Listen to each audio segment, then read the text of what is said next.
여러분들 안녕하십니까? 미친 붉은 꽃입니다. 오늘 해볼 컨텐츠는 사회주의에 대해 한번 알아보겠습니다. 저희가 흔히들 이제 학창 시절에 들어본 바로는 이제 사회주의는 실패한 이제 사상이다. 실패한 이러한 경제적 사상이다라고 했는데 저도 솔직히 잘은 모르거든요. 저도 정확하게 알진 않아가지고 이런 것들을 이참에 한번 인문학적으로 이제 좀 배워보자 라고 해서 알아보게 되었습니다. 한번 봐보겠습니다. 자, 그리고 그러나 네, 봐봅시다. 한번. 자, 일단 나무 위키 볼 거고요. 네, 나무 위키로 들어가 보고 하나하나 파헤치도록 하겠습니다. 사회주의 나오는데, 사회주의가 제가 알기로는 이제 마르크스가 시초죠. 마르크스가 이제 독일 사람이었나? 잘 모르겠지만 그 사람이 이제 공장직에서 일하는 이제 노동자들을 보고 이러한 세상을 이제 만들게 된 것 같은데, 이런 철학사를 봅시다. 뭐 다양한 사람들이 있고, 그때 마르크스 분이 그래, 마르크스가 19세기 사람이에요. 19세기 사람이고, 경제 체제를 보니까 이제 생산 수단을 소유하는 형태에서 사유와 공유로 나누게 되는데, 생산 수단을 사유로 나누게 되는 게 이제 주체가 어떻게 되냐에 따라 또 나누네. 시장이 만약에 사유로 나눈다. 자본주의 시장. 정부가 하면 자본주의 계획. 근데 최근에는 사실상 거의 모든 국가들이 다 이제 자본주의 경제 계획을 따르고 있는 거 맞죠? 그렇죠? 그리고 이제 이 사회주의도 시장은 사회주의 시장, 사회주의 정부가 하는 건 계획 경제. 요즘은 다 정부가 한다 보면 됩니다. 사실상 사회주의 사상의 분파 보면 여러 가지 나오는데, 공상적 사회주의, 기독교 사회주의는 뭐야? 이슬람 사회주의, 불교, 유교, 뭐 되게 많이 나와요. 그 아나키즘, 개인주의적 아나키즘, 뭐 공산주의, 뭐 개혁적 사회주의, 어, 지역별 이제 사회주의, 나라별 사회주의, 뭐 여러 가지 사회주의 있죠. 봐보겠습니다. 개요. 사회주의는 소셜리즘, 얘는 굉장히 의미가 다양하게 쓰이는 단어다. 좁은 의미로는 생산수단의, 그리고 사회화 또는 공유화를 지향하는 다양한 사상을 통해 일컫는 말이다. 그렇죠. 시장 경제를 허용하냐에 따라서 공산주의와 시장 사회주의로 나누게 된다. 사회주의라는 것 자체가 이 생산 수단을 이제 개인 소유시키는 게 아니라 사회화시키자 라는 얘기라는 거죠. 그게 뭐 넓은 의미로는 사회민주주의, 자유사회주의 등의 사회주의 시스템을 포기한 분파들 또한 포괄한다. 사회주의 시스템을 포기했는데 포괄한다. 마르크스주의자들에게는 아나키즘 사회로 나아가는 공산주의 사회전의 과도기적 단계로 공동소유의 이념에 기초한 사회경제적 질서의 수립을 해나간다. 사회주의의 공통된 특징으로는 계급차별에 대한 비판을 기반으로 한다. 그쵸? 이 계급차별이 결국에 자본의 생산수단 독점으로 인해서 나타났다라고 얘네가 얘기한다고 전 봤습니다. 책에선. 그래서 이러한 비판을 기본으로 한다. 이때 당시에는 이제 사실상 민주주의 단계에서도 복지 개념이 그렇게 막 크게 지금처럼 막 활성화되어 있는 시기도 아니고, 그러다 보니까 이렇게 이 사회 이제 수단, 이 생산의 수단 자체를 사회화 시키는 것 자체 생각할 수 있겠죠. 자본주의와 공산주의 사이 단계이며, 주로 계급에서 지배계층은 국가 권력이고 피지배계층은 인민이다. 그렇죠. 그렇다네요. 어제 자본주의가 있고, 자본주의가 사실상 맨 처음 태어난 거죠. 자본주의가. 어떻게 보면 자본주의가 이제 사회주의가 만들어진 어떠한 계기를 제공하는 거니까, 뭐 어머니라고도 볼 수 있고, 뭐 어떻게 생각하면 자본주의와 이제 공산주의 그 단계의 과도기적 단계가 사회주의다 라고 보는 거네. 이건 처음 알았네. 사회주의랑 공산주의 헷갈리거든요, 사실상. 자본주의에서 지배계층은 자본가이고 피지배계층은 노동자이다. 그렇죠? 그 공산주의에는 계급이 없다. 왜 공산주의엔 계급이 없냐? 왜냐하면 이 사회주의 자체가 제가 알기로는 제가 책에서 본 바로는 이 사회주의가 이제 프롤레타리아라고 있잖아요. 프롤레타리아. 지금 제가 여기다가 쳐보겠습니다. 아닌데. 잠깐만요. 프롤레타리 타리아 프롤레타리아가 독일어인데 사회적으로 하위 계급의 일원 프롤레타리아 하위 계급의 일원이래요. 그러니까 여기서 말하는 프롤레타리아는 이제 뭐 노동자를 거좀 뜻하는 얘기죠. 근데 걔네들이 나중에 이제 프롤레타리아가 이 부르주아를 몰아내고 이제 사회화 시키는 거죠. 생산수단 이제 독점을 타파하고 그러면 지배계층이 존재하지 않는 모두가 평등한 공산주의 단계가 도달할 것이다 라고 얘네가 얘기하는 것 같습니다. 두산백과에서 사회주의를 다음과 같이 설명한다. 사회주의란 다른 뜻으로 사용되고 있다. 생산수단의 사회적 경제계획 제도를 수단으로 자유평등 사회질서를 실현할 것을 주장하는 사상과 운동을 뜻한다. 고전적 사회주의라네요. 그러니까 경제계획 제도를 수단으로 하자라는 말로 사용되고, 두 번째는 사회소유 계획경제라는 제도 자체만을 가리킨다. 이러한 제도만을 가르쳐서 얘기할 수도 있고, 사회주의의 목적만을 가리킬 수도 있고, 아니면 공산주의의 첫째보다 낮은 단계를 뜻하는 마르크스주의에 따른 변증법법 유물론 뭔 개소리야? 이거 한번 봐보겠습니다. 안 보겠습니다. 안 보는 게 나을 것 같아요. 자, 어쨌든 이걸로 쓴다. 쓸 경우 민주사회주의적 용법, 민주주의적 방법에 의해서 이제 민주주의 자체를 완성한다.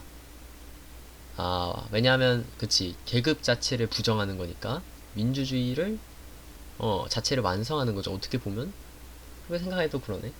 왜냐하면 우리가 솔직히 이런 근데 민주주의랑 또 다른 거지. 이 자본주의 개념은 이 경제 개념이고, 민주주의 같은 경우에는 이제 그거니까 다른 개념으로 알고 있습니다. 그래서 이런 민주주의 안에서, 사실상 민주주의 안에서 분파가 되는 거니까, 경제를 보면 그렇죠. 완벽한 민주주의를 완성한다 볼 수 있죠. 어떻게 보면 공산주의가 독재로만 가지 않는다면, 왜곡되지만 않는다면 가능할 겁니다. 근데 이제 자본주의 같은 경우에는 아무리 복지를 끼워 넣는다고 해도 이게 계급을 부정하는 게 아니다 보니까 계급을 오히려 이제 좀 유발시키죠. 유발시키다 보니까 완벽한 민주주의라고 할 수 있는가, 이것을 이렇게 생각할 수도 있겠네. 사회를 개조하는 사상 또는 운동 및 민주주의의 최고의 형태를 뜻한다. 그런 것 같습니다. 근데 사실상 지금 결국 지금 세계의 형태를 보면 뭐 북한 봐보시죠. 북한 같은 경우에는 걔네를 공산주의라고 할 수가 있나, 그게 진정한 민주주의인가 라고 하면 아니라고 하겠죠. 100% 아닙니다. 그거는 절대로 아니에요. 왜냐면 공산당 자체가 있을 수 있어요. 근데 있을 수 있는데 그 자체의 계급은 우리의 이제 자본주의 사회처럼, 민주자본주의 사회처럼 그런 개념이 아니라 이제 그런 계급 구조에 일어난 그런 게 아니라, 이제 공산주의 같은 경우에 걔네들은 그냥 당이 인민들의 의견을 총 합쳐가지고 그거 갖다 결론을 내고, 그거 갖다 이제 인민들의 삶을 위해서 이제 이제 여러 가지 일을 해야 되는데, 그것을 그리고 수장이 만들어지면서 그 수장이 다 해먹으니까 독재가 돼버리는 거죠. 근데 그렇게 따지면 사실 민주주의 안에 있는 민주주의 분파, 경제 분파 중에서 이제 자본주의에서도 결국 자유시장에 근거했다고 하는데, 이 자유시장에 근거해가지고 결국 차별이 발생하잖아요. 그죠? 그리고 우리나라 역사를 봤을 때 이러한 차별들을 고스란히 넘어가면서 이제 결국 이제 뭐 독재가 발생하기도 했고요. 우리나라 이제 초창기의 정부 역사를 좀 보면 그런 걸 봤을 때 굳이 이게 공산주의만의 어떠한 특징이다 라고 하기에는 좀 어렵다는 거죠. 제가 생각했을 때 충분히 자본주의 안에서도 충분히 발생할 수 있는 독재의 경우에는. 근데 그걸 어떻게 풀어갈 것이냐 라는 거지. 공산주의가 어떻게 풀어갈지가 좀 기대가 됩니다. 근데 지금 형태에 와서는 솔직히 잘 풀어가는지는 잘 모르겠어요. 1753년 프랑스 왕국성 베네딕토회 수원의 레제 마리 데 샹이라는 수도자가 인간에게 본성적으로 사회성이 있음을 가정하는 자연법의 근대 이론가들. 인간은 사회성이 기본적으로 장착되어 있다. 그건 나 아니라고 보는데, 물론 우리 오늘날의 사회주의는 왜 아니라고 보냐면, 아니다, 맞겠다. 자, 물론 오늘날의 사회주의와는 별로 상관없는 의미고, 오늘날과 같은 의미로 이제 오늘날 같은 의미로 사용하는 것은 프랑스의 피에르 르루가 처음이다. 정확히 이 용어를 사용한 거에 연대할 1826년 이전에 이런 얘기를 했었대요. 이제 그러니까 이때 사회주의라는 얘기는 사회주의가 아니지 사실상. 이때 사회주의라는 얘기는 이제 인간의 기본적으로 사회성을 바탕으로 태어났다라는 얘기였다. 이때는 지금의 사회주의랑은 별로 관련이 없는 얘기인데 여기서 시작한 거지. 처음 용어는 여기서 시작한 거고, 사회적 욕망과 이윤 추구를 목적으로 한 생산수단의 개인 소유화. 이거 나왔죠. 이게 이제 그 마르크스랑 이제 누구였지? 엔델스였나? 엔델스. 자, 공산당 선언을 누가 했더라? 카를 마르크스랑 주요 인물 엥겔스였나? 엥겔스였나? 엥겔스 맞네요. 그래, 엥겔스. 얘가 마르크스랑 엥겔스가 이제 선언한 그 공산당 선언에서 제가 읽어본 바로 이 얘기가 나왔어요. 사적인 욕망과 이유축으로 목적으로 한 거를 그냥 그대로 자연으로 풀어두고 이 생산수단의 개인 소유와 개인 경쟁하면서 이제 뭐 지가 가지는 거를 굳이 막지 않겠다라는 것이 자본주의잖아요. 그래서 이러한 게 심화되면서 어떻게 되냐, 부작용이 나타나는 거. 당연히 부작용이 나타날 수밖에 없어요. 이거를 시장 분포 변화를 그냥 자유롭게 이렇게 터놓으면 당연히 누구는 많이 가지고 누구는 적게 가질 거 아닙니까? 근데 이게 단순히 돈을 많이 가진다의 개념이 아니라 그 돈을 왜 우리가 부자들은 계속 부자의 그 자본을 계속 내물림 하겠어요. 그래서 이 거지는 또 거지가 되고 부자는 계속 부자가 되고, 일반적으로 그렇죠. 왜냐하면 물론 거기 가난한 사람들 중에서도 이제 부유한 사람으로 열심히 노력해가지고 운이 따라주고 진짜로 막 운이 좋아가지고 그렇게 될 수는 있겠죠. 될 수는 있는데 굉장히 비율적으로 적겠죠. 그런 것들 대부분은 이제 그렇게 내물림이 된다는 건데, 그 이유는 이게 그냥 그 돈이 그대로 내려오는 게 아니라 이 돈을 생산할 수 있는 수단. 그러니까 예를 들면 이제 기업을 물려준다고 쳐요. 그러면 그 기업 같은 경우에는 원래 가지고 있던 자본 갖다가 다른 것을 도전하기에 굉장히 큰 유리함이 있죠. 굉장히 큰 유리함이 있겠죠. 그리고 그 기업으로부터 내가 보통 아버지가 만약 물려줬다고 치면 아버지의 기업의 그 운영 방식대로만 해도 보통은 나올 테니까 돈이 계속 나오잖아요. 그 돈 갖다 투자도 할 수 있을 것이고, 그러면 계속 생산 수단을 내가 늘려갈 수 있다는 거죠. 여기도 투자하고 저따가도 투자하고 이것도 사고, 그러면 도전할 수 있는 가치가 커지니까 더 많은 이윤을 벌어들일 수 있는 확률이 높아지는 거예요. 그러면서 부자가 계속 내물림 되는 거예요.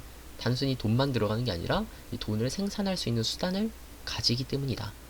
그리고 그게 점점 확대될 수 있는 이러한 자격 조건이 계속 생기기 때문인데, 이제 가난한 분들은 가난의 내물림 같은 경우에는 그 가난이 그대로 오면 그 가난을 일단 벗어나기 위해서 노력을 해야 되는 거예요. 그래서 일단 시발점이 일단 다른 거예요. 시발점이. 그래서 가난한 사람들 같은 경우에 그 가난을 극복하기 위한 노력을 한 다음에 일반적인 수준이 된 다음에 거기서 또 노력을 해서 거기서 이제 운과 시간과 그때 당시 상황과 이런 것들이 복합적으로 따라지면서 부자가 되는 확률이 있는 건데 굉장히 어려운 겁니다. 그래서 이런 부작용이 생길 수밖에 없다. 상식적으로 생각해보면 예를 들자면 자본주의의 전형적인 패단인 부의 극단적인 독점. 당연하죠. 개인 소유와 개인 경쟁이 심화됐으니까, 이 개인 소유가 심화되니까. 그 인간의 소외. 그쵸? 최근 들어서 이제 제가 고등학교를 다니지 않습니까? 이제 고등학교를 다니면서 느끼는 점이, 내 자신도 그렇지만, 이게 점점 내가 진짜로 이 직업을 원해서 하는가? 라는 것에 약간 의구심이 든단 말이죠. 솔직히. 난 솔직히 말해서 이런 문과, 이과 나누는 것도 굉장히 이거 좀 아니라고 보는 게, 인간을 문과, 이과로 나눠버리잖아요? 그러면 진짜로 경험을 해서 하는데 이게 문과적 소양을 안 배우려고 해요, 사람이. 그죠? 사실상 그래가지고 지금 문과, 이과를 폐지시키고 이제 뭐 문이과 통합이다 그런 식으로 얘기하는데 문이과 통합 아니잖아요. 과목 선택할 수 있는데 그 과목 선택해가지고 이렇게 문과 뭐 2개, 이과 2개 뭐 이런 식으로 선택했다 쳐요. 반반으로. 반반으로 선택하는 누가 대학에서 뽑냐고. 아무도 안 뽑는단 말입니다. 네? 그러니까 사실상 교육부에서는 이제 문과, 이과, 문이과 통합을 했다고 하지만 사회적으로는 문이과를 나눠놨다. 그러니까 학생들도 어느 한쪽으로 치우쳐서 공부를 하게 된다 하는 거죠. 그게 굉장히 문제가 되는 겁니다. 음? 그러다 보니까 어떻게 돼? 잠깐 본론이 뭐였죠? 그래서 인간이 소외된다. 인간의 소외. 결국은 그렇게 해가지고 이제 자본 계급과 그런 계급의 일정한 계급만 독점을 하게 되다 보니까 나머지 계급들은 다 인간적으로 소외가 되겠죠. 그리고 인간의 이제 뭐 윤리적인 경험이나 아니면 뭐 인간성 이런 것들이 폐단이 될 것이고 결국 돈, 자본, 생산 수단을 독점한 사람만이 살아남을 수 있다 하는 거지. 지금 봤을 때 비인간적인 노동 환경 및 금권 정치 등의 반대급부로서 생겨났다. 그렇습니다. 반대급부로서. 이때 당시엔 그랬겠죠. 각 이론이나 계파 계열에 따라 차이는 있으나 생산수단의 이제 사적 소유 반대 생산수단 이제 사회주의가 내가 이거를 말을 하고 싶었던 게 이 사회주의를 내가 뭐 책을 한 권밖에 안 읽긴 했어요. 공산주의 그 선언은 공산당 선언은 내가 한 권밖에 안 읽었어요. 그렇죠? 여러 번 읽긴 했는데 한 권을 이 사회주의가 사유재산 철폐를 주장한다고 잘못하는 사람들 되게 많아요. 사실 생각해보면 내가 우리 학교에서 이제 고2 학교에서 와서도 이게 뭐 사회주의마이다 애들이 뭐 일단 이상하게 보죠. 일단은 대한민국에서 사회주의 얘기하면 간첩 얘기부터 듣죠. 일단 저도 뭐 사회주의 막 그렇게 열렬히 지지하는 거 아니에요. 왜냐하면 지금 와선 자본주의가 충분하게 이렇게 변화할 수 있음을 제가 하긴 했기 때문에 지금 그런 시대에 살고 있고 제가 그렇다 보니까 굳이 사회주의에 이렇게 극단적으로 밀 필요까지는 없는데 사회주의를 제대로 좀 알아볼 필요가 있는 게 이 사회주의를 통해 가지고 정확히 얘기하면 사회주의가 아니라 공산주의적인 어떠한 그 기본 개념들 있잖아요. 그런 것들을 좀 자본주의랑 어떻게 섞일 수 있지 않나 라는 그런 생각이 듭니다. 그러면 이제 이러한 계급을 철폐하면서 우리가 성장할 수 있지 않냐. 그렇죠? 그래서 이렇게 이러한 이제 합성을 시켜가지고 경제의 이제 나라를 더 이제 평등하고 이제 인간성 있는 사회로 만들기 위해서는 사회주의에 대해서 좀 알 필요가 있어요. 근데 사회주의를 그냥 사유재산을 철폐하는 주장하는 완전히 막 이상적이고 막 현실적이지 못한 얘기다 라고 해가지고 다 배척해버리면 그건 좀 아니다 라는 거죠. 그 발전 가능성이 굉장히 스스로 버리는 일이다. 우리 사회가 이런 것도 좀 알아봤으면 좋겠습니다. 그래서 사회주의가 사유재산을 철폐한다 주장하는 사람이 많다라고 하네요. 사회주의는 생산수단의 사회화를 주장한다. 이 두 가지를 오인해가지고 사회주의에 대한 반감을 사는 사람이 많이 많은데 사회주의가 사유재산 철폐를 주장하는 게 아니에요. 사유재산 가질 수 있어요. 사유재산 가질 수 있어. 근데 이게 이 열심히 일하지 않는 사람들이 있잖아요. 노동 가치라는 게 좀 이상한 거야. 만약에 아버지로부터 내가 기업을 물려받아. 근데 나는 그냥 앉아가지고 도장 찍고 뭐 그냥 회의하는 게 끝이에요. 근데 그 밑에서 열심히 일하고 뭐 몸도 막 혹사시켜가면서 막 뭐 벽돌 나르고 뭐 이런 사람들도 많지 않습니까? 벽돌뿐만 아니라 뭐 건설업뿐만 아니라 다양한 분야에서도. 근데 열심히 일하지 않는 경우보다도 돈을 많이 번다는 거야. 이상하잖아요. 현실적으로. 근데 이렇게 물론 이렇게 얘기할 수 있어요. 이 가만히 있는 사람들의 이제 할아버지나 아니면 그 조상님들이 이제 뭐 그때 당시에는 누구도 하기 힘든 새로운 이제 도전을 했고 그 결과로서 이렇게 받는 것이다 라고 한다면 그 또한 맞는 말이긴 한데, 근데 그거는 그 조상님이 도전을 한 거지 자식들이 도전한 건 아니잖아요.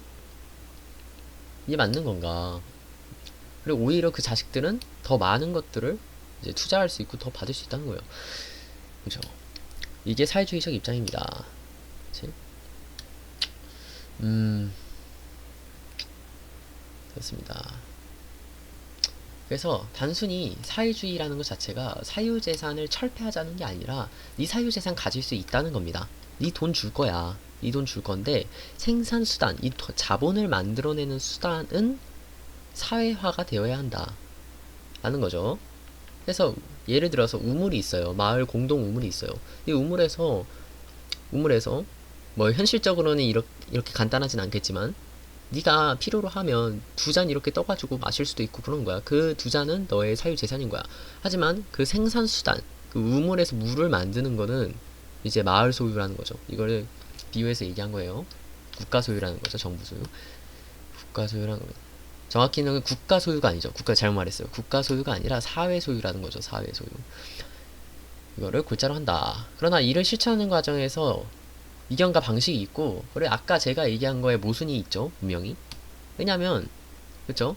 이게 사회화를 시켰다고 하지만 결국 우물에서 두 잔을 꺼내면 그게 사유재산 인정한다며. 그럼 그건 계급이 나눠지는 거 아닌가? 라는 걸로 또 모순이 생길 수 있어요. 그래서 무수한 이견과 방식이 있었대요. 그래서 19세기 전으로 많은 분파가 생성되었다. 이것에 계속 연구가 이루어지는 거죠. 이 경제에.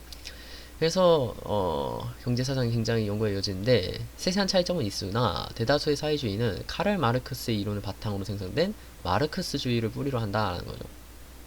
마르크스주의 유명하죠.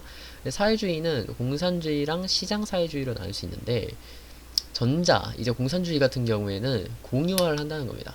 그래서 자본가 노동자들 간에 이러한 관계를 없앤다는 건데 그 얘기는 이 노동자가 자본가 계급을 몰아낸다는 거죠.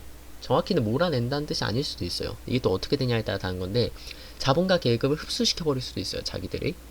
그래서 그 자본 계급을 그냥 무산시켜버리고 근데 그 무산시켜버리는 과정에서 어쩔 수 없이 어떠한 독재가 결국은 노동자 프롤레타리아의 독재가 조금 이루어질 수도 있겠지만 그 독재가 끝나고 나면 결국 모두가 평등한 세계가 나눌 수 있다라는 게 이제 공산주의라는 거죠. 그래서 이런 관계를 없애고 모두가 공동체를 위해서 노동하고 일한 양에 따라 보상을 받는 시스템을 말한다라는 거예요.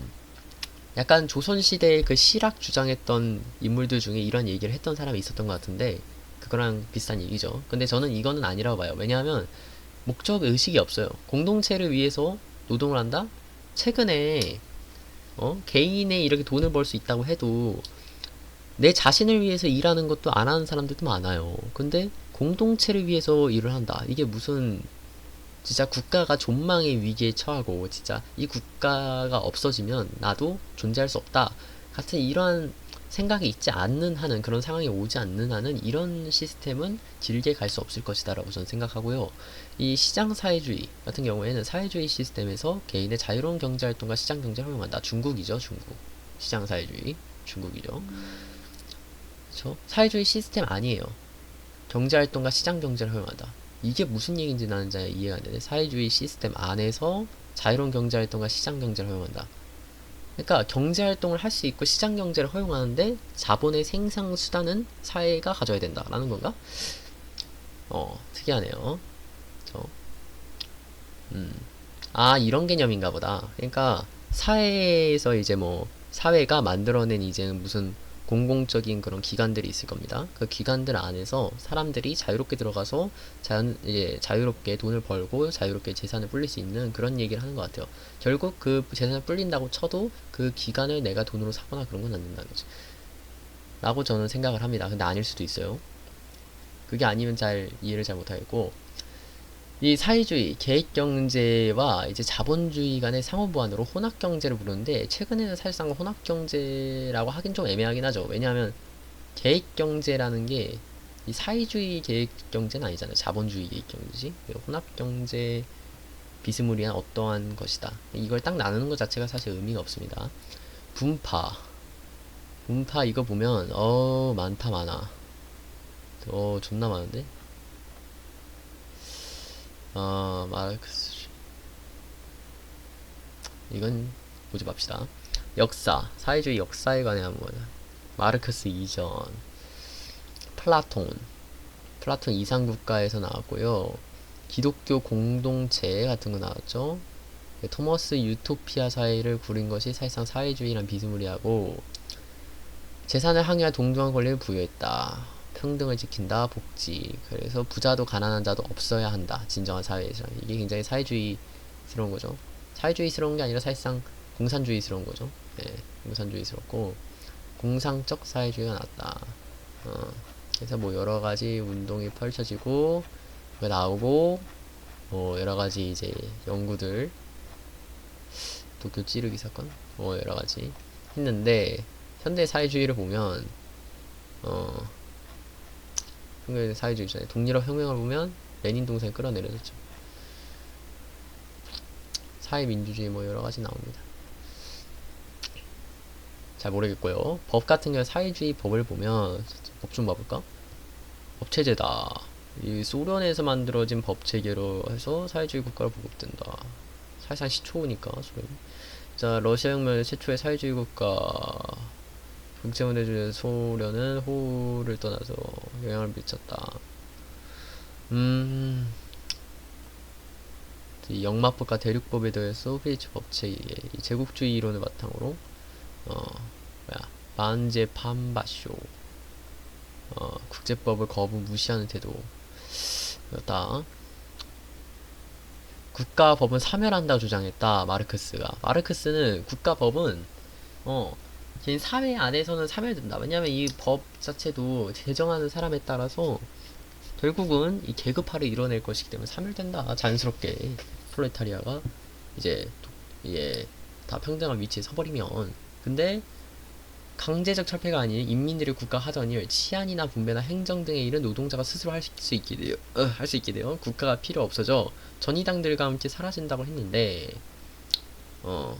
민주 집중제 사회인데 소련의 법학자가 법률을 정립하면서, 소련법은 프롤레타리아 법이 아닌 부르주아 법으로 혁명기 동안 안정을 피치 못할 존재뿐이지 그 자체를 프롤레타 법으로 전환하지 않는다.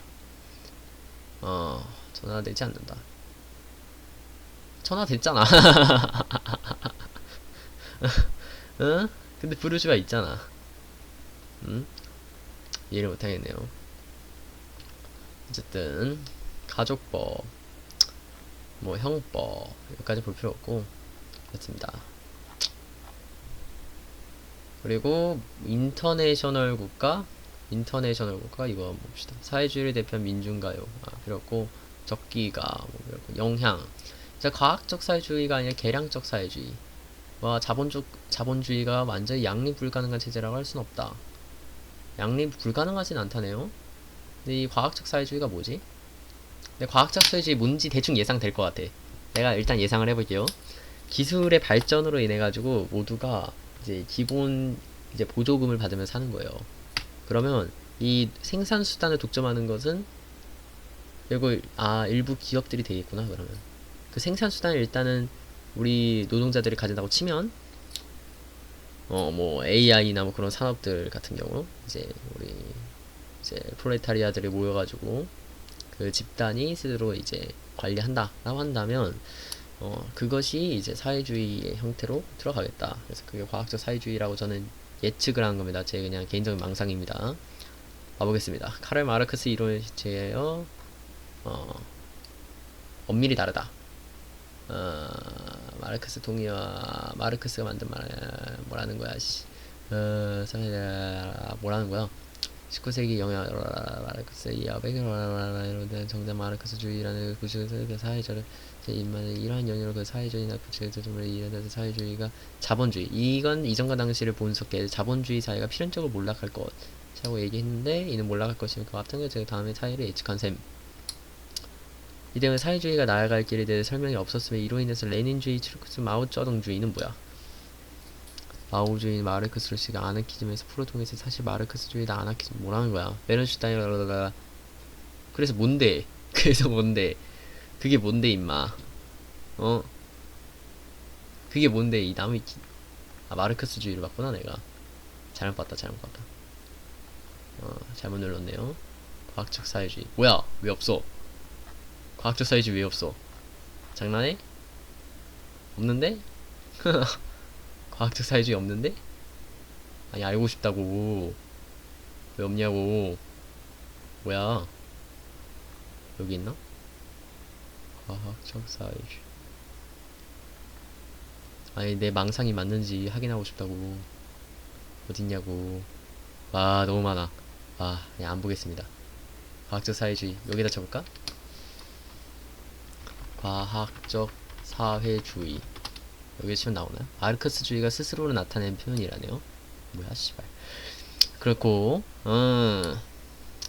그렇다. 복지와 노동운동 영향 끼쳤다. 그쵸. 이러한 사실상 복지제도에서 가장 끌고 갔던 게 이런 사회주의라는 거죠.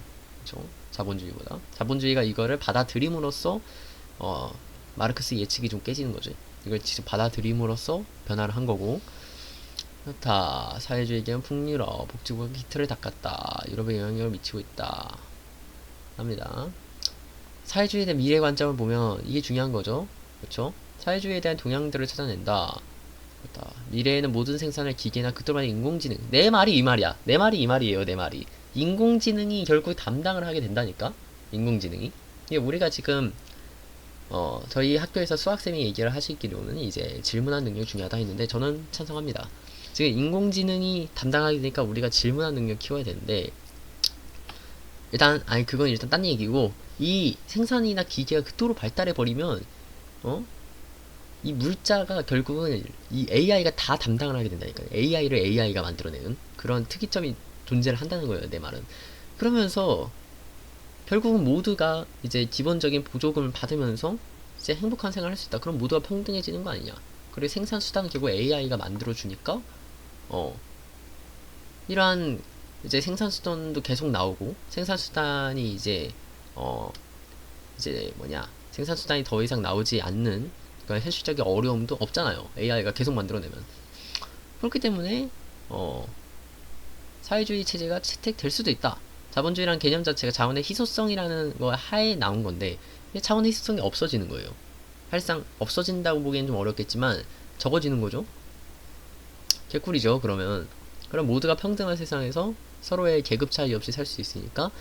그래서 제가 생각을 한 게 제가 지금 이과고 제 이제 진로 고를 때 이제 공학 계열을 골랐거든요. 이공계를 골랐어요.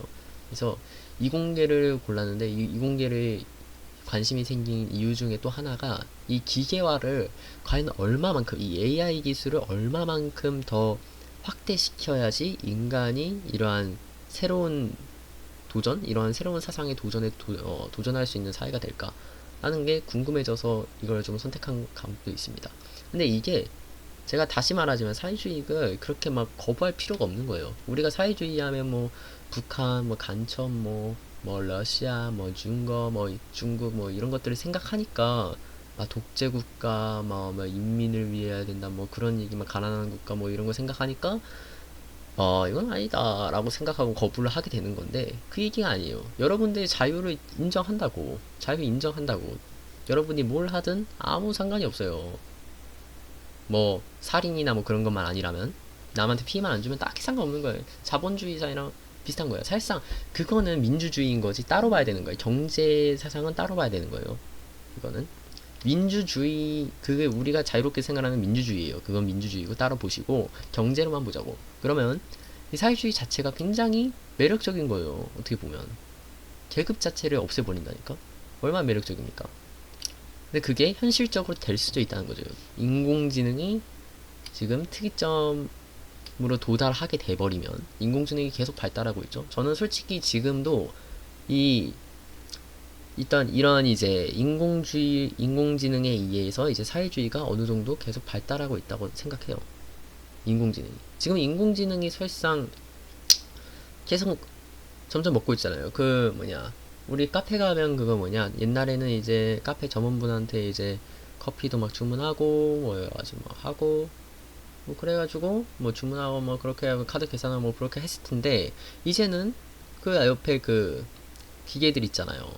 카페 기기들 거기에다가 이제 카드 넣고 돈 내고 계산하고 이러고 있잖아요. 그쵸?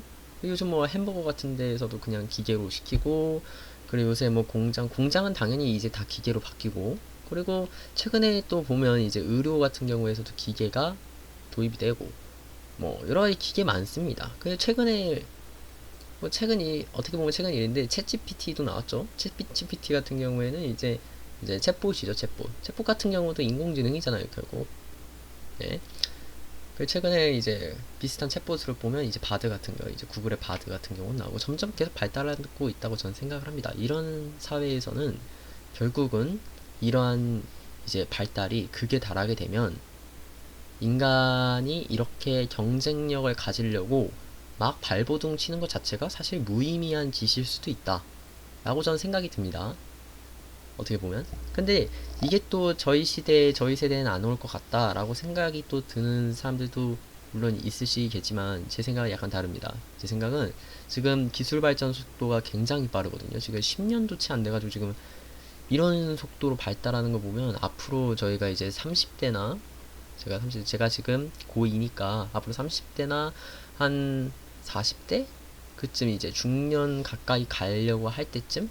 그때쯤 가면 이제 엄청나게 바뀌어 있지 않을까 라고 생각합니다. 이게 단순히 옛날에 뭐 이제 부모님 세대에 미래 세대는 막 우주 여행하고 막 우주에서 스키 타고 막 그럴 거야 이런 얘기가 아니라 이런 얘기는 진짜로 실현이 될 것 같다고요. 진짜로 거의 그 수준이에요 진짜. 최근에 보면 뭐 드론 같은 경우에서도 택시 갔다가 뭐 2060년 안까지 뭐 날린다 그러더만 드론에다 인간 태워서 택시로 쓴다고 2060년까지 상용화 시킨다고 그러다는 그런 얘기도 있더라고요. 그런 식으로 기술 발달이 계속되면 결국은 그 특이점에 도달하게 되면 인간은 굳이 경쟁할 필요가 없어진다. 그리고 무조건 받으면 그냥 생활하면 된다. 그쵸? 근데 일단은 재화 같은 경우에는 존재하겠죠. 그럼에도 왜냐하면 일단은 뭐 재화가 없으면 진짜로 지금 이렇게 발달한 문명이 아니니까 다시 돌아가는 거예요. 그거는 있을 수 없고 재화는 있는데 그 재화 자체를 결국은 중앙에 이제 관리하는 곳에서 받게 되니까 굳이 뭐 경쟁할 의미가 사라진다. 비교할 의미가 사라진다. 그런 얘기입니다.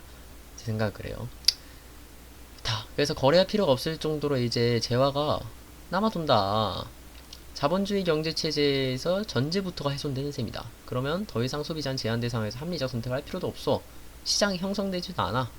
생산과 소비 영역 사회주의 체제에 맡기고 더 훨씬 문화적이면 창조적이고 예술적인 학문, 이런 문화적이면 창조적인 문화적, 창조적, 예술적 이런 것들 지금 다 나왔죠. 미래 세대 중요한 것들 문화, 창조, 예술, 학문 이 네 가지 존나 중요하다는 겁니다. 그 중에서 특히 중요한 게 창조적인 거죠. 창조적인 거, 창조 예술이 엄청 중요해지는 거예요. 왜냐하면 이거가 결국 질문할 수 있는 능력을 만들어 주거든. 그 질문할 수 있는 능력 갖다가 질문할 능력이 결국 높은 사람이 어떻게 된다? 더 큰 일을 할 수 있다. AI를 통해서. 그런 생각이 듭니다. 어쩌면 이것으로 경쟁을 할 수도 있어요. 더 이상 이 자본으로 경쟁을 한다, 뭐 생존으로 경쟁을 한다라기보다도 이렇게 극도로 이제 공학이나 뭐 이런 것들, 이런 산업 자체가 발달되어 버리면 결국 문화 싸움이 되지 않을까. 내 문화가 훨씬 더 다양한 문화를 품고 있다. 더 깊이 있는 문화, 더 예술적인, 더 깊이 있는 예술과 창조와 학문적인 그런 예술들, 이런 것들을 내가 만들어낼 수 있다라는 능력이 결국은 경쟁력을 또 좌우할 수도 있을 것 같습니다. 돈을 벌려고 하는 게 아니라 이러한 것을 하려고 하는 거죠. 몰두되는 전망이다. 근데 이게 현실화된 핵전쟁 등의 사건으로 인해 과학기술이 발전이 지체되거나 파괴되서는 안 되고 꾸준히 지속적인 저출산이 지구적인 저출산이 이루어져야 한다.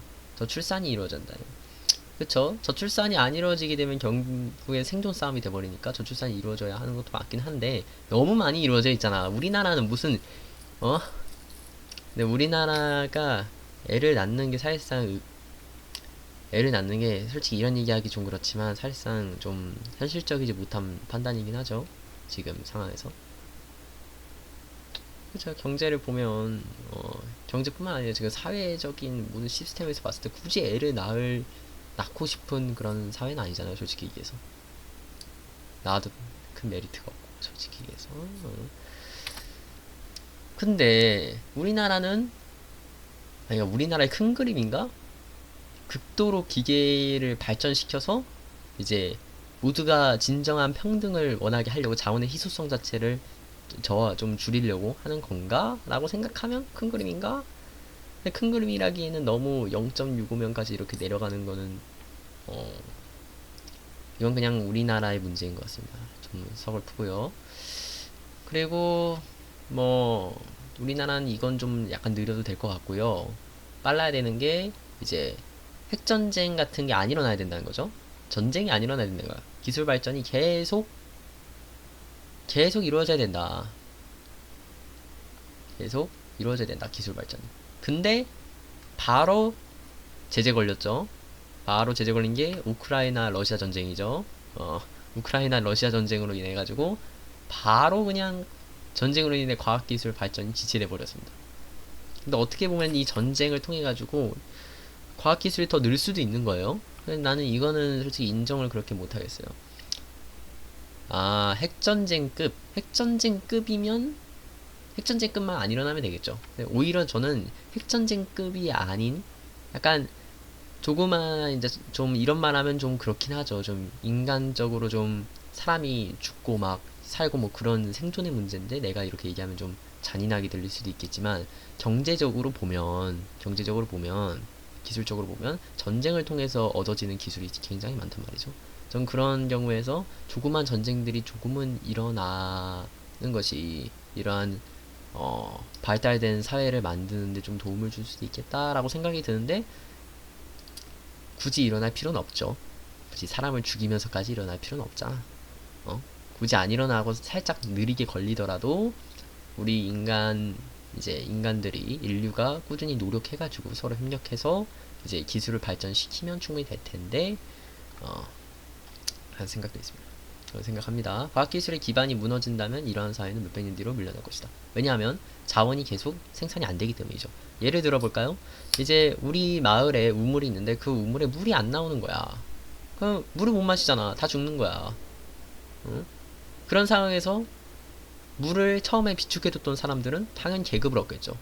그러면 자본주의처럼 된다는 거죠. 그 물을 자본에 비유하면.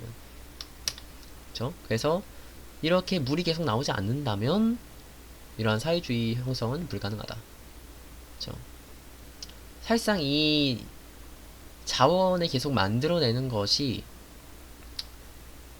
그때 마르크스 시대에는 사실상 안 됐기 때문에 저는 실패했다고 봅니다. 지금의 사회주의를 하려는 국가들이 사실상 실패한 이유가 이거에 있지 않나. 하지만 앞으로는 가능성 있는 얘기다 라고 생각하고요. 제가 계속 주장했던 거죠. 제가 친구들한테도 주장해봤는데 이 얘기를 제 생각이랑 거의 비슷하게 여기에 적혀 있어가지고 깜짝 놀랐습니다. 어쨌든 제 얘기를 친구들한테 해본 결과 친구들은 저를 미친놈으로 이제 치부를 했는데 어떻게 되나 봅시다. 미래 위에 낙관적인 전망가들의 기술 발전과 생산력 증가가 인류를 행복하게 만든지에 의구심이 증가하고 있다. 아, 그것도 그렇긴 합니다. 이것도 그냥 기술 발전으로 인해서 인공지능이 만약에 다 먹는다고 쳐도 인간이 과연 경쟁을 안 할까? 그 얘기는 또 약간 의구심이 있죠. 왜냐하면 인공지능이 발달해서 다 먹어버려요. 그 인공지능을 소유한 기업은 결국 모든 권한을 가지게 되는 거나 마찬가지거든요. 이러면 이게 평등인가? 라는 생각도 좀 들죠. 이런 건. 복잡합니다, 이것도. 예를 들어서 인공지능 발달은 인간이 이렇게 하지 현실적으로 일자리 위협으로 나타난다. 근데 그건 단기적인 관점이고 난 장기적으로는 그거는 아니라고 봅니다. 없어지는 일자리 말고 새로운 일자리가 생기는 낙관주의지만 새로운 일자리가 생긴다는 게 아니라 그 일자리 자체를 먹어버려야 돼요. 그래가지고 인류는 더 이상 그러한 좀 수준 낮은 그러한 이제 단순하게 이러한 지금 하고 있는 노동들 뭐 CEO들도 솔직히 얘기해서 학문적이고 창조적인 예술적인 성향에서는 수준이 낮은 거거든요. 인류가 훨씬 더 문화적인 수준이 높아질 수 있는 일을 할 수 있게끔 해주는 게 이러한 상황이 아닌가. 그래서 저는 오히려 없어져야 된다 생각합니다. 지금의 일자리는 더 많이 없어질수록 좋은 것 같아요. 근데 없어질수록 대체할 수 있는 이제 생존 수단은 남겨줘야 되겠죠, 당연히. 이렇게 바뀌는 와중에 생존 수단을 안 남겨줘 버리면 뭐 우리 뭐 집단 기관 중에서는 뭐 공동기관 중에서는 뭐 정부가 있을 수 있고, 어쨌든 이렇게 뭐 생존 수단 자체를 안 남겨줘 버리면 다 죽으란 얘기잖아요. 그거는 그걸 누가 좋아하겠어요. 어? 그러면 안 되지. 그치? 나는 생존 수단을 남겨준다면, 만약에 생존 수단을 남겨준다, 확실하게 남겨준다 라고 하면 이런 일자리는 없어질수록 좋다. 근데 현실적으로 그게 어려우니까 다들 이렇게 좀 우려를 하고 있는 거 아닌가 라는 생각이 듭니다. 근데 또 웃긴 게 최근에 또 취업이 안 되잖아요. 취업이 안 되잖아요. 취업이 안 되는 것도 뭐 여러 가지 이유가 있긴 합니다만, 이 없어진 일자리가 영향이 있는 거예요. 어떻게 보면. 취업이 안 되는 거. 그래서 근데 우리나라 같은 경우에는 현실적으로 봤을 때 이런 생존 수단을 남겨주기가 좀 힘들죠? 어느 국가에서 봐도 미국도 힘들 거예요, 이건. 그러다 보니까 뭐 취업 안 되고 힘들고 막 그런 사람들이 존재하는 거죠. 저도 나중에 이제 제가 지금 고2지만 나중에 어차피 뭐 대학 가든 대학 가가지고 뭐 나중에 뭐 취업을 할 때도 결국에는 이런 경쟁을 할 거란 말이죠. 거기에서 더 저는 문이 더 좁아질 거예요. 저 때 되면. 제가 취업할 때 되면. 그리고 그 밑에 세대는 점점 더 좁아질 거예요. 더 좁아질 거예요. 근데 이게 난 자연스러운 거라고 생각해요. 막 정부가 일을 못한다. 그것도 물론 있겠죠. 뭐 정책을 잘못 피면 그것도 있습니다만, 저는 이것이 우리가 지금 기술 발달을 통해서 인류 문화가 한층 증가하는 그런 자연스러운 과정이 아닌가라는 생각이 조금 합니다. 이제 제 생각이 그렇다는 거예요. 제 생각이. 전문적인 경제학자 중에서도 로봇 등의 인간을 대체하는 기술이 고실업과 그로 인한 수요 불진, 분류 양극화를 우려하는 시각들이 있는데, 기업 입장에서 새로운 수익 원천을 찾기 어려워지고 있고, 한계의 이익이 영에 수렴하게 된 플랫폼의 독점을 통해 진짜의 존재에 영업해가기 어려워지더라. 이제 그래? 한계의 이익이 영에 수렴한다는데요? 수익 원천을 찾기가 어려워진다. 그러면 오히려 땡큐지. 기업이 독점하는 구도로 오히려 좀 줄일 수 있겠네요. 이러면 만약 이 말이 맞다면, 사회주의적 관점에서 대하는 엄청난 생산력을 더 이상 사적 소유에 맡겨두는 사회적 소유를 하는 것이다. 엄청난 생산력이 필요한 거면, 기본 바탕은 그러니까 뭐냐면 생산을 계속 할 수 있어야 되는 거야. 무한으로 계속 생산을 해줄 수 있어야 된다는 거야. 그래서 이 희소 가치가 존재하면 안 된다는 거예요. 그게 기본이에요. 그게 결국 기본이야. 저기 하는 말이 다 공통적으로 그래. 내가 공산당 선언에 얘기했을 때도, 엥겔스랑 마르크스가 집필한 그 공산당 선언 봤을 때에도 그 얘기가 항상 나와. 사회주의적 관점에서는 무조건 생산력을 바탕으로 둬야 된다. 그쵸, 현실적으로 봤을 때. 근데 현실적으로 봤을 때 생산력을 그렇게 계속 뽑아낼 만큼 높은 생산력을 만들기가 어려우니까 실패하는 거다. 생각할 거죠. 누군가 농담처럼 말해도 구글이나 애플 이런 주식이 양도 불가한 주식을 무상 배분하고 배당금을 기초 세연 충족시킨 대안일 수 있다.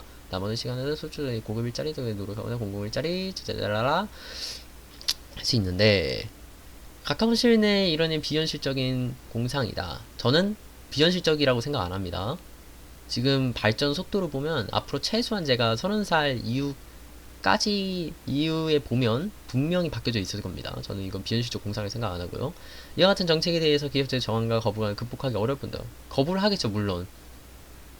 그렇죠? 그리고 국민들 같은 경우에서도 이렇게 뭐 저처럼 이렇게 찾아보거나 아니면 저보다 훨씬 더 깊게 이제 딥하게 들어가서 이제 경제를 더 공부하시는 분들 같은 경우에는 좀 거부감이 들어갈 수 있지만, 이제 일반적인 분들, 이제 특히나 일반적인 부분을 넘어서서 오히려 반감과 거부감, 혐오감을 가지고 있는 분들 같은 경우에는, 고정관념을 가지고, 그런 분들은 이러한 변화되는 사회에서 좀 헤쳐나가기 어렵지 않을까, 그 생각이 듭니다. 그래서 결국 기업가 이제 부르주아들, 이제 부자들의 손 안에서 놀아나게 되겠죠. 그래서 이런 분들, 저 또한 놀아나게 될 겁니다. 왜냐면 제가 취업할 때, 이제 청년일 때에는 좀 발달했다고 쳐도 아직은 그래도 이런 자본의 영향을 받을 거거든요. 그렇기 때문에 저 또한 놀아나게 될 텐데, 그런 놀아나는 것으로부터 바뀌는 세상에 적응할 필요가 있다라는 거죠. 그래서 굳이 그렇게 거부감을 크게 가지시지 않았으면 좋겠습니다. 저는 이 사회 사람들이. 근데 그 전에 일단 우리 대한민국이 존재해야지 되는 거죠. 지금 대한민국 합계 출산율이 굉장히 낮은데, 합계가 아니라 1인 출산율. 출산율이 굉장히 낮은데 이 문제부터 일단 해결해야 될 것 같습니다. 또는 이제 뭐냐, 또는 뭐 지구 온난화 같은 것들, 기후 위기, 뭐 여러 가지 해결할 것들은 많겠죠. 근데 그런 것들을 차근차근 해결해 나가면서 성장하면 문화적 이런 성장을 이룰 수 있지 않을까? 국가 간의 무한 경쟁에서 특정 국가 이와 같은 정책을 단독으로 취한다면 국가 경제가 유지되기 힘들 것이다. 그쵸? 이건 맞아요. 나도 이건 인정해요. 몇 가지 그런 움직임이 나타나고 있다. 기혼직 차원 예로 젊을 때 짧고 굵게 돈을 벌고 경력을 쌓는데 소득과 관계없이 의미를 둘 수 있는 일을 찾아 많아지고 있고, 정책적으로 차원 예로 전 국민에게 기본소득을 지급하는 정책의 사회는 높아진 생산력의 혜택을 전 국민에게 배분하려는 시도라고 볼 수 있다. 그러니까 사실상 우리가 모르고 있는 거지, 사회주의적인 시도는 계속 나타나고 있는 거예요. 그리고 사회주의라고 얘기를 안 할 뿐이지, 반감이 있으니까. 특히나 우리나라 같은 게 6.25 전쟁 때문에 이제 빨갱이, 뭐 속칭 얘기해가지고 뭐 공산 새끼들, 공산 빨갱이 새끼들, 뭐 이런 것들 얘기하지 않습니까? 솔직히 그러다 보니까 반감이 있으니까 굳이 정부에서 뭐 얘기를 안 하는 거지, 공공기관에서 굳이 얘기를 안 하는 거지. 사실상 이런 것들을 도전하는 겁니다. 계속 시도하고 있어요. 사실 보면 개인적 차원에서도 정책 차원에서도. 스위스에서 전 국민에 무조건 300만 원씩 기본소득을 지급하는 정책이 국민투표에 붙일 일은 능력에 따라 일하고 필요한 소득에 소비한다는 이상이 전혀 비현실적이 아닐 수도 있다는 충격이 주었다. 그리고 실제 사례도 있네요. 핀란드는 실제 매월 71만 원의 기본소득 실험을 시작했다 합니다. 그리고 민영화 뭐 이런 법인세 뭐 이런 것들 있고, 가난한 사람들과 중소득 소득 절대적 기준을 늘어날 것이기 때문에 충분하다고 본다 라고 보는데, 중산층의 소득, 그쵸? 근데 문제는 중산층이 사라지고 있으니까 문제가 되는 거예요. 우리나라는 뭔가 역행하는 기분이 들어요. 발달하는 기분이 아니고 점점 출산율이 낮아서 그런가? 뭔가 이상해지고 있습니다. 굉장히 중산층이 점점 사라지고 있어요. 봤을 때 문제가 좀 있습니다. 아직 문제의식 많지만 납득된 방향성은 나오지 않은 상태의 숙제입니다. 그러니까 이거를 뭐 완전 이상적이다, 완전 막 쓰레기 같은 사상이다, 쓸모없는 사상이다 하고 버릴 게 아니라, 이거를 연구해가지고 어떻게 우리 사회랑 합칠지 생각을 해야 된다는 거예요. 내가 뭐 이때 당시에 마르크스 사상으로 들어가자라는 게 아니에요. 제가 친구들한테 얘기한 거는. 근데 친구들은 제가 그런 줄 알죠.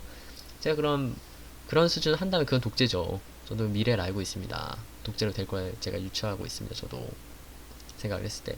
근데 제가 얘기하는 거는 이 사회가 사회주의 사상에서 그 융합시킬 수 있는 그러한 준비는 해야 되지 않는가. 근데 사실은 준비는 안 해도 억지로 될 거예요. 제 생각은 그래요. 이 기술이 계속 특이점이 생기기 때문에, 기술이 발달하게 돼서 그게 달하게 되면 결국은 그렇게 돼요. 그리고 지금 우리나라 같은 경우 솔직히 얘기해서 문과 취업 안 되잖아요. 잘 이과가 취업이 되잖아요. 이과가 취업이 굉장히 많이 되는 실정인데, 현실적으로 보면 이것도 이러한 기술이 계속 발달시키는데 한몫한다고 생각해요. 그렇죠? 그래서 이런 식으로 계속 이제 기술 쪽으로 그래서 배우려는 사람들이 많아지고, 뭐 그것이 꼭 공학 계열이 아니더라도 그런 사람들이 많아지게 되면, 배우는 사람들이 많아지게 되면 결국은 이런 사회가 오는 것은 시간 문제다. 그래서 어차피 준비를 하든 안 하든 올 거니까 조금이라도 준비를 하자 우리가, 그런 생각합니다. 뭐 오해가 있습니다. 뭐 사유재산 부정한다? 부정하진 않아요. 맞아요. 내가 말했잖아. 공산당 선언에서 이것을 지적했잖아. 옛날에도 이런 얘기가 나왔다니까. 근데 지금까지 이런 얘기가 나오고 있다는 거야. 아무도 이 책을 안 읽으니까. 좀 경제에는 어느 정도 관심을 좀 가집시다. 근데 저도 제대로 알고 있는 게 적기 때문에 저도 공부를 해야 되겠죠. 앞으로 살면서 여러 가지 공부를 해야 될 것 같습니다. 그렇죠? 저의 부족함을 많이 느낍니다. 이런 것들 읽다 보면. 생산수단의 집단 소유와 혼동하면 안 되는데, 집단 소유는 특정 집단의 소유권이고, 사회적 소유는 배타적 소유권을 반대하는 모든 구성원들이 소유하는 거예요. 그래서 그렇다는 거예요. 그렇죠? 그래가지고 완전히 그 사유재산을 부정하는 것이 아니다. 니네가 니네가 뭐 돈 벌고 그러지 마. 니네는 그냥 부품이다라는 게 아니야. 사유재산 인정한다니까.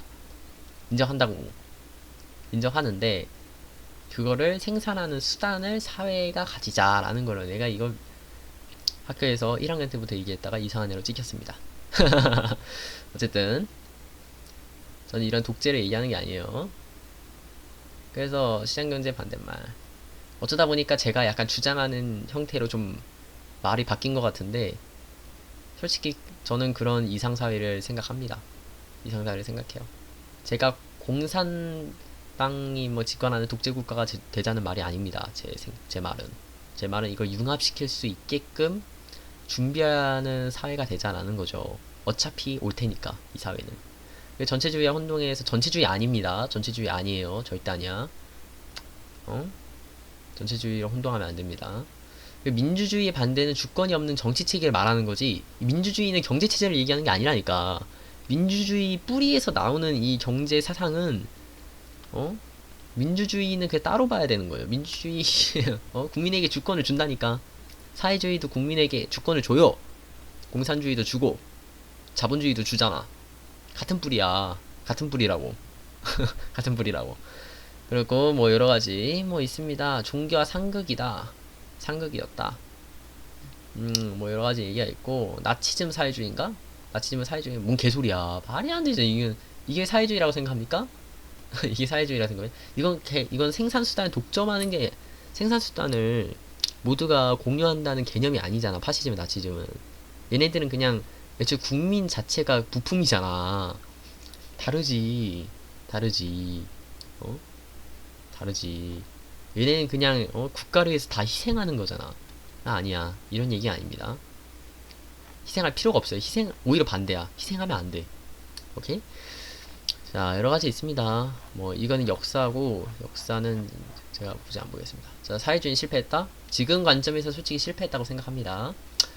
지금 관점에서는, 지금 이 과학적인 진보가 충분히 이루어지지 않은 상태에서 관점에서는 희소성이 계속 존재하기 때문에, 저는 현재 지금 사회주의 국가들은, 또는 공산주의라고 자칭하는 국가들은 실패했다 라고 생각합니다. 저는 사회주의는 실패한 이념 비슷합니다.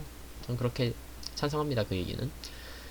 근데 종말을 맞이했다는 건 아닙니다. 종말 맞이했다는 건 아니에요. 충분히 발전 가능성이 있다. 사회주의 인간의 본성을 거스른다?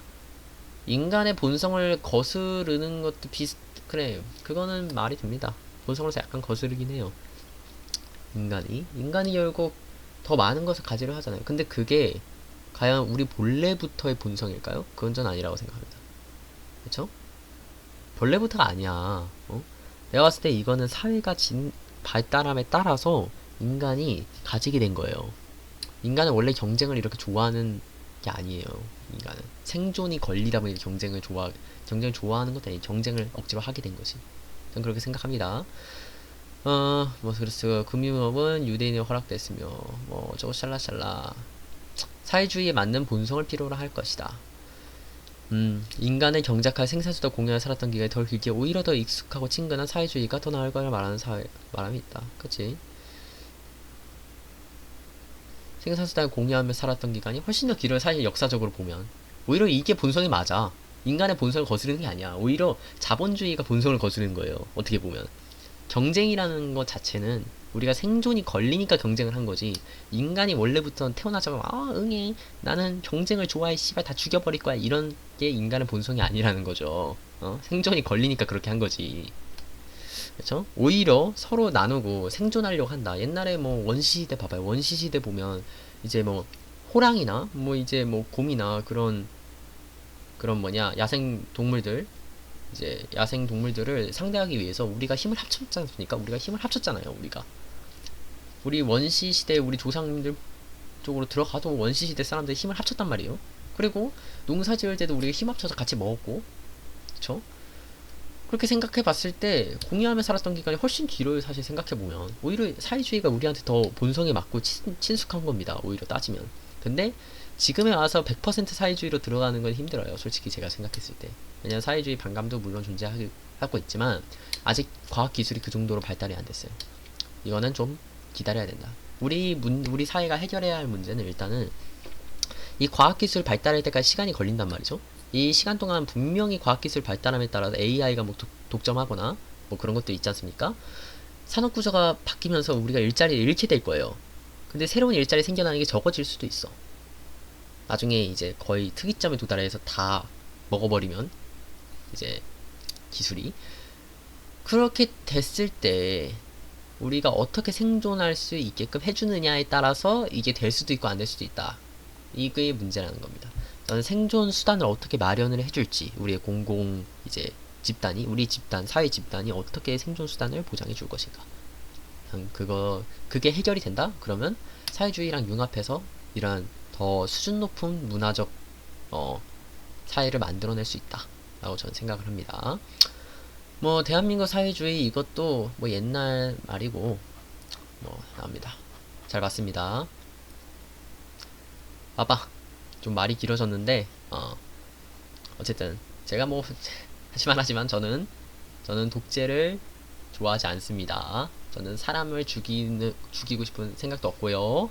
저는 아오지 탄강을 보내고 싶은 생각도 없고요. 독재를 하고 싶은 생각도 없고요. 저는 빨갱이가 아니고요. 머리카락은 빨간색이지만 캐릭터는.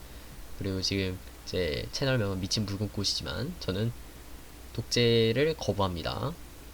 지금에 있는 이런 독재적인 이제 공산주의나 사회주의들은 전 별로 안 좋아합니다. 하지만 원래 있었던 원래 개념의 이제 순수한 이런 사회주의, 이런 그 개념에 융합시키는 이제 과학적 기술과 융합시켜 버릴 수 있는 그러한 미래에 대해서는 저는 긍정적으로 생각합니다.